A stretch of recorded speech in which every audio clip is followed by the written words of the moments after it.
প্রশ্ন bank solve করলেই হবে কিনা শোনো, প্রশ্ন ব্যাংক সলভ করার মানে এই না যে তুমি ওখান থেকে কমন পাবা, সরাসরি এমন নাও হইতে পারে, কিন্তু তুমি টপিক কমন পাবা।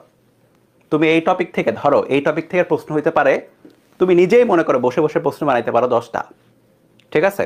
তার মধ্যে ধরো 7টা প্রশ্ন ব্যাংকে আছে, মানে 7টা অলরেডি আসছে, 3টা আসে নাই, কিন্তু তুমি নিজেই বানাইতে পারতা না বাকি 3টা? পারতা। সো তুমি যখন এই 7টা প্র্যাকটিস করবা, 7টা প্র্যাকটিস করবা, তখন তোমার ব্রেইন এইটাকে খুব ভালো মতো অ্যাকসেপ্ট করবে যে হ্যাঁ এই টপিকটা লাইক সোজা লাগতেছে তোমার কাছে, বা তুমি পারতেছো, তুমি পারদর্শী। সো বাদ বাকি 3টা যদি আসে, তখন তুমি কিন্তু ইজিলি বের করতে পারবা এটার অ্যান্সার। সো প্রশ্ন ব্যাংক পড়া মানে এই না যে তুমি হুবহু কমন পাবা, কমন পাইলে তো খুব ভালো, পাইতেও পারো লাকিলি। এটা মানে প্রশ্ন ব্যাংক পড়া মানে এইটা যে তুমি কনসেপ্ট কমন পাবা, এবং তুমি এটার আশেপাশের ম্যাথ পাবা, যেটা তোমার কি বলে যে কনফিডেন্সকে ওই মোমেন্টে বাড়াই দিবে। So varsity